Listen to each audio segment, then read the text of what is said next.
Alexandra Palace, January 1985. Boxes burst open on stage revealing bizarre electric tricycles, and nobody knew they were watching the future fall apart. Thatcher-era Britain was convinced it could out-invent the world.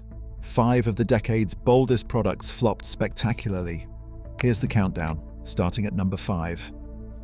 In the 5th place, the Sinclair TV80 pocket television promised to shrink the future into the palm of your hand. Launched in September 1983, this was Sinclair's boldest gadget fantasy. A television so compact it could fit in a jacket pocket, boasting a flattened cathode ray tube and a sideways mounted electron gun. The engineering was clever, using a Fresnel lens to magnify the tiny screen, but the real world was less impressed. Weak reception meant it only worked well near strong signals, and the £4 million poured into development yielded just about 15,000 sales. As Japanese firms like Casio raced ahead with sharper, lighter LCD screens, the TV80 vanished from shelves within a year, leaving behind a lesson in how quickly a futuristic dream can become yesterday's news. Number 4 belongs to the BBC Domesday Project, a digital monument to British ambition that became a cautionary tale in technological impermanence. Launched in November 1986 to mark the 900th anniversary of William the Conqueror's original Domesday survey, the project enlisted more than 1 million contributors, including pupils from nearly 9,000 schools, to create a living portrait of Britain. All that data, text, photos, maps, and video was stored on 2 specially adapted LaserVision discs, playable only with an Acorn BBC master computer, a trackball, and a Philips Laserdisc player. The hardware was cutting-edge, but also fragile. By the early 2000s, finding a working reader had become a near-archaeological quest, while the handwritten Domesday Book from 1086 could still be read after 9 centuries. In a twist worthy of history's own sense of humour, the 1986 digital version became unreadable in just 16 years, its vision of national memory lost to the march of obsolescence. Number 3 arrives with the ICL One Per Desk, a machine that promised to bring the future to every British office, only to deliver a daily dose of frustration instead.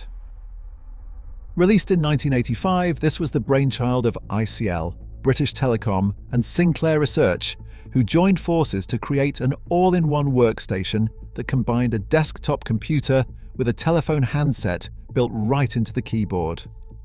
British Telecom rebranded it as the Merlin Tonto and set the price at £1,500, a hefty sum for the mid-80s, especially when IBM personal computers were getting cheaper by the month. ICL even used the built-in telephone modem to synchronize a national bingo game, a technical feat that sounds more impressive than it played out in practice. The One Per Desk inherited its processor from the Sinclair QL, but it also picked up a reputation for software crashes and power supply failures that left office workers and bingo managers alike reaching for the reset button. British Telecom kept the support line open until 1993, long after most units had disappeared from desks. In the end, the dream of a seamless office hybrid was undone by the reality of unreliable hardware, leaving behind a cautionary tale about the perils of trying to do everything at once. Number 2 in this countdown, the DeLorean DMC-12 stands as one of Britain's boldest and most bittersweet industrial gambles of the decade. Built not in Detroit but in Dunmurry near Belfast, this stainless steel sports car was supposed to be a symbol of renewal for Northern Ireland, with the British government pouring over $100 million into the project and hiring around 2,500 local workers, many of whom had never built a car before. When the first DMC-12 rolled off the line on January the 21st, 1981, hopes ran high that this futuristic coupe, styled by Giorgetto Giugiaro and sporting those iconic gull-wing doors, would become a global sensation. But reality soon intervened.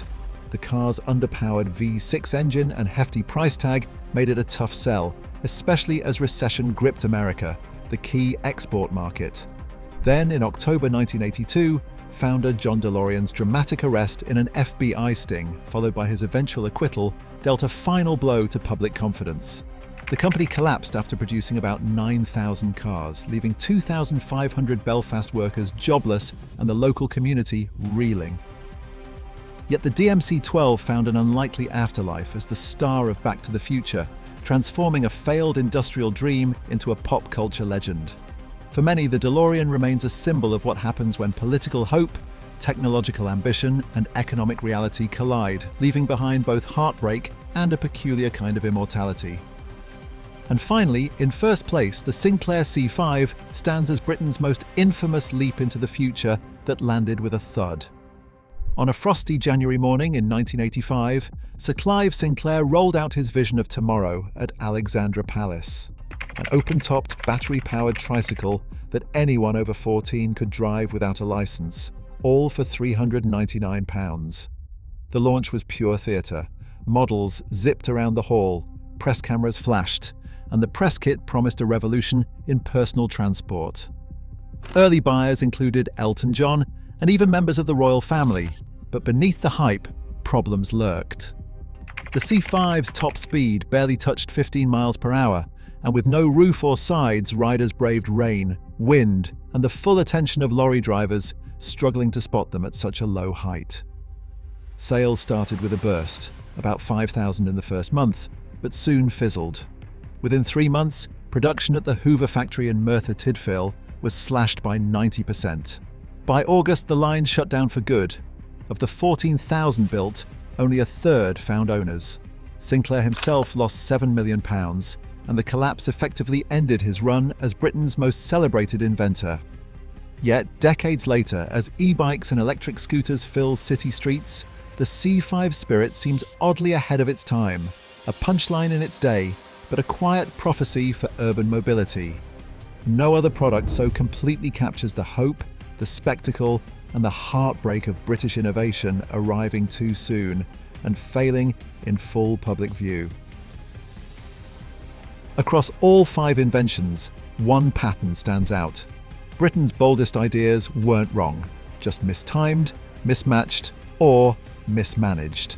Sometimes the future arrives before anyone's ready. Which do you remember?